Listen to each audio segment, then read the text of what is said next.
As Congressman Steve Cohen, Democrat from Tennessee and a member of the House Judiciary Committee, knows, the president just over the last 48 hours or so has seemed to soften that position. Congressman, thanks for being back on the show.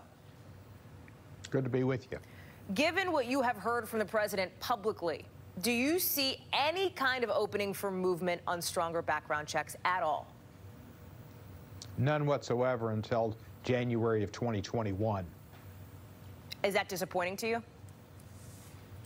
Oh, extremely disappointing. I thought we saw 90% of the American public is in favor of strong background checks, and they're in favor of these red flag laws, about 85% of the public, and that's the majority of Republicans by far.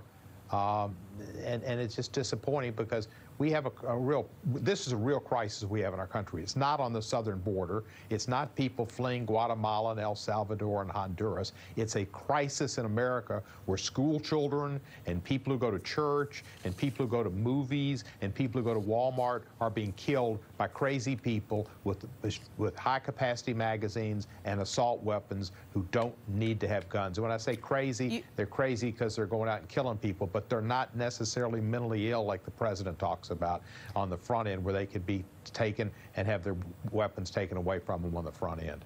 We need to do something about the weapons. Sorry, Congressman, I think there's a bit of a delay on our feed here. You say you're disappointed in the president and his position, but are you surprised by it? No, there are three people that really matter. There are three men that have a great influence over the president. Wayne LaPierre, Franklin Graham, and Vladimir Putin. And whatever those three guys want, they get.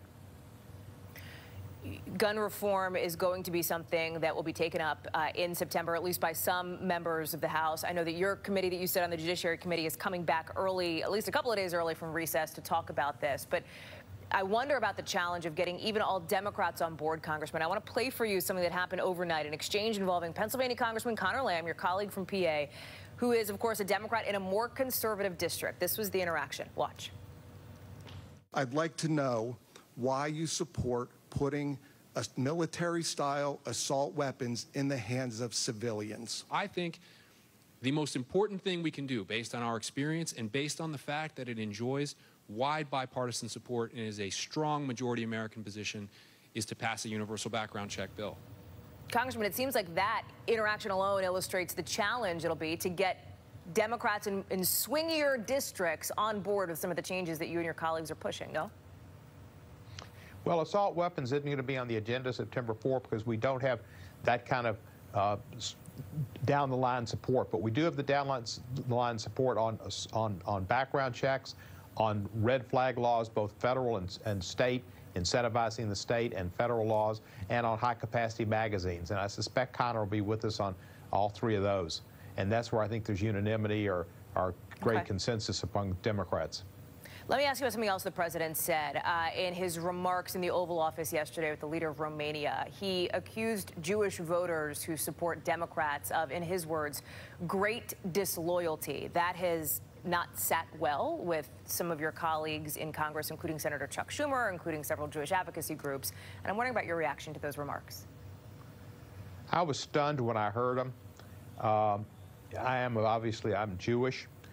I'm a very patriotic American, and the idea that I would be disloyal by being a Democrat is just anathema to me. It's something that you'd hear really from Mussolini or something from Germany in the 30s, that you have to be a member of their party, and if you're not a member of their party, then you're disloyal to your country.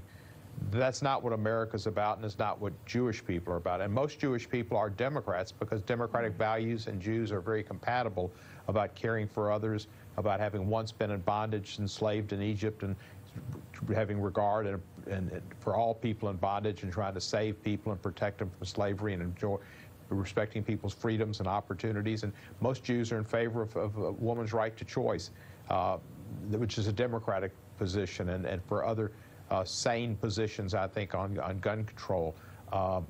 You know, it's just unbelievable that he would take this position. But then I thought about it, and I thought, you know, the guy is so simple that he might not even know that saying Jews are disloyal is a trope of anti-Semitism.